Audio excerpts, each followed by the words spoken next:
കുട്ടികൾക്കിന്ന് school അവധിയാണല്ലോ.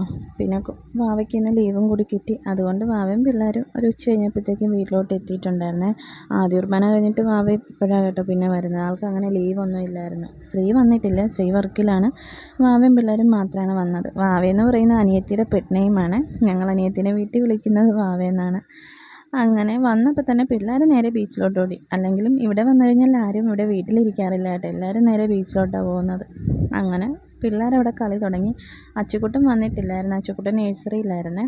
അപ്പോൾ പാച്ചുവും സച്ചുവും കൂടി നല്ല ഫുട്ബോൾ കളിയാണ്. അത് കഴിഞ്ഞപ്പോഴത്തേക്ക് അച്ചു വന്നു. അങ്ങനെ ബീച്ചിൽ നിന്ന് എല്ലാവരും പോകുന്നു, നേരെ വീട്ടിലോട്ട് പോകുന്നു. അവർക്ക് ചായയും പലഹാരമൊക്കെ കൊടുക്കുക. അപ്പം ഇതിൻ്റെ ഇടയ്ക്ക് പാത്തു അച്ചുവിനോട് സ്കൂളിലെ നഴ്സറിയിലൊക്കെ കാര്യങ്ങളൊക്കെ തിരക്കുവാണ്. അതിൻ്റെ ഇടയ്ക്ക് ഞാൻ ക്യാമറ ഓണാക്കുന്നത് കണ്ടപ്പോഴത്തേക്കും ഫോണിലോട്ട് നോക്കിയൊരു ഹായൊക്കെ തരുന്നുണ്ട്. അപ്പോഴത്തേക്ക് അമ്മച്ചി വന്നായിരുന്നു. അമ്മച്ചിയും ഞങ്ങളെല്ലാവരും കൂടി ഒന്ന് ചായയൊക്കെ കുടിച്ചു. പാത്തു ഇങ്ങനെ ഓരോ കാര്യങ്ങൾ അച്ചുവിനോട് ഈ സമയത്തൊക്കെ ചോദിച്ചുകൊണ്ടിരിക്കുകയാണ്. അപ്പോൾ പാത്തുവിൻ്റെ വർത്തമാനം കേട്ടിട്ട് ഞങ്ങളെല്ലാവരും കൂടി ചിരിക്കുക.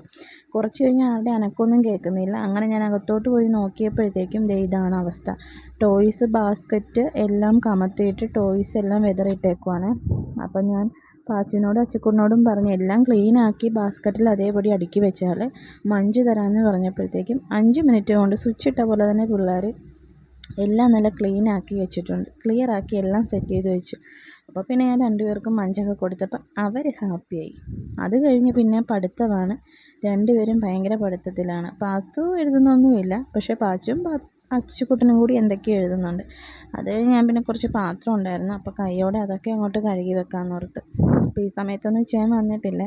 ഇതൊക്കെ കഴിഞ്ഞപ്പോഴത്തേക്കാണ് ഇച്ചയൻ വന്നത്. ഇച്ചയൻ വരുമ്പോൾ ഏകദേശം ഒരു 8 മണിയൊക്കെ ആയെന്ന് തോന്നുന്നു. അപ്പം വൈകിട്ടത്തേക്കുള്ള ഫുഡൊക്കെ വാങ്ങിച്ചിട്ടാണ് വന്നത്. അപ്പോൾ അച്ചുക്കുട്ടനും പാത്തുവിനും കഞ്ഞി മതിയെന്ന് പറഞ്ഞായിരുന്നു. അപ്പോൾ ഞാൻ അവർക്കുള്ള കഞ്ഞിയൊക്കെ നേരത്തെ ഇണക്കി വെച്ച് കൊടുത്തായിരുന്നു. അത് കഴിഞ്ഞപ്പോഴത്തേക്കാണ് ഇച്ചയൻ വരുന്നത്. അപ്പോൾ ഞങ്ങൾക്കുള്ള ഫുഡൊക്കെ ആയിട്ടാണ് ഇച്ചയൻ വരുന്നത്.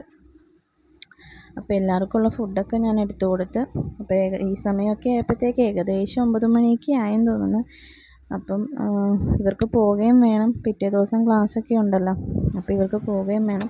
പിന്നെ ഞാനും ചെയ്യാൻ എപ്പോഴും താഴത്തിരുന്നാണ് ഫുഡ് കഴിക്കുന്നത്. അതുകൊണ്ട് പിള്ളേരും ഞങ്ങളുടെ കൂടെ തന്നെ വന്നിരുന്നു. അത് കഴിഞ്ഞ് അവർ ടാറ്റ ബൈ ബൈ ഒക്കെ പറഞ്ഞ് പോകുവാണ്. പോകാൻ നേരം പാത്തു ഭയങ്കര കരച്ചിലായിരുന്നേ. ആൾക്ക് പോകാൻ കഴിയത്തില്ലായിരുന്നു. ഇവിടെ നിൽക്കണമെന്നും പറഞ്ഞ് ഭയങ്കര കരച്ചിലായിരുന്നു. പക്ഷേ ക്ലാസ് ഉള്ളതുകൊണ്ട് പിന്നെ നിന്നില്ല. പിന്നെ ഒരു ദിവസം വരാമെന്നും പറഞ്ഞ് അവരങ്ങനെ